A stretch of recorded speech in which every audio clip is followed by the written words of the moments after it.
welcome to Book Nook. Today's story is The Tiger Who Came to Tea by the wonderful Judith Kerr. The Tiger Who Came to Tea by Judith Kerr. Once there was a little girl called Sophie, and she was having tea with her mummy in the kitchen. Suddenly there was a ring at the door. Sophie's mummy said, "I wonder who that can be.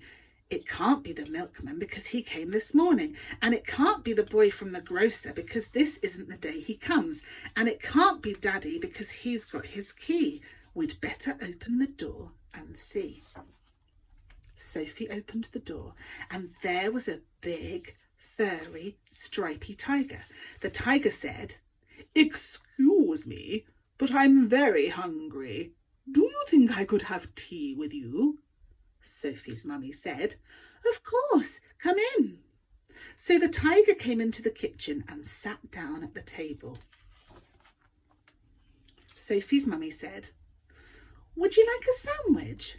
But the tiger didn't just take one sandwich. He took all the sandwiches on the plate and swallowed them in one big mouthful. And he still looked hungry. So Sophie passed him the buns. But again, the tiger didn't eat just one bun. He ate all the buns on the dish.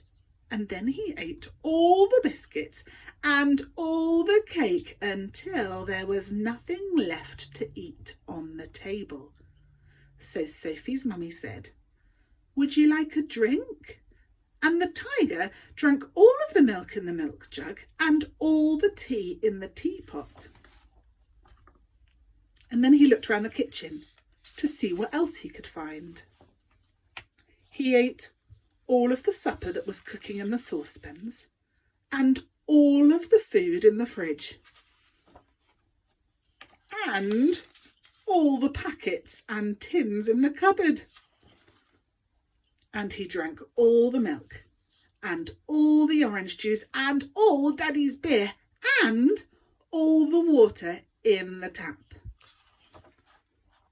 Then he said, "Thank you for my nice tea. I think I'd better go now." And he went. Sophie's mummy said, "I don't know what to do. I've got nothing for Daddy's supper.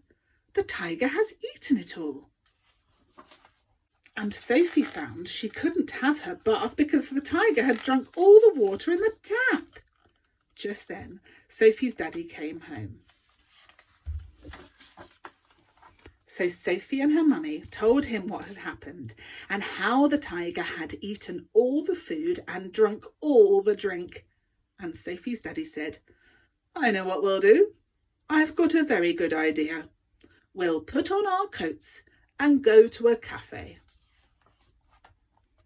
So they went out in the dark, and all the street lamps were lit, and all the cars had their lights on, and they walked down the road to a cafe. And they had a lovely supper with sausages and chips and ice cream. In the morning, Sophie and her mummy went shopping, and they bought lots more things to eat. And they also bought a very big tin of tiger food in case the tiger should come to tea again. But he never did. Teaching idea number 1. There was a ring at the door. Did you hear the sound in the story? Can you imagine that there's a ring at your door? Who could be behind it? What mystery character could you meet? Idea number 2. In the story, the tiger ate all of the food and all of the water from the taps. If you had a tiger come to your house, what sort of things might he eat? What sort of food might he find? What's your favourite thing?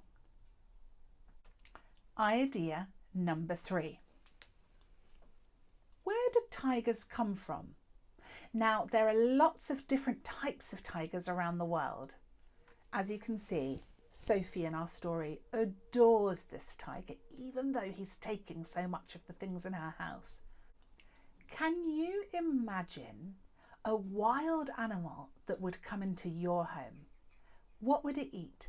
How would you feel? Would you, like Sophie, give it a great big hug? Idea number 4. Take a look at this picture. Look at the kitchen. Can you see a dishwasher? Can you see all of the things that you might have in your house? In our kitchen, we've got lots of things on the units, like a bread maker or a mixer. Now, Sophie doesn't seem to have these in her house. In the olden days, they didn't have so many of the things that we have in our kitchens. Why don't you do some exploring and find out what sort of things they did have that we don't have, and things that we have now that they didn't have?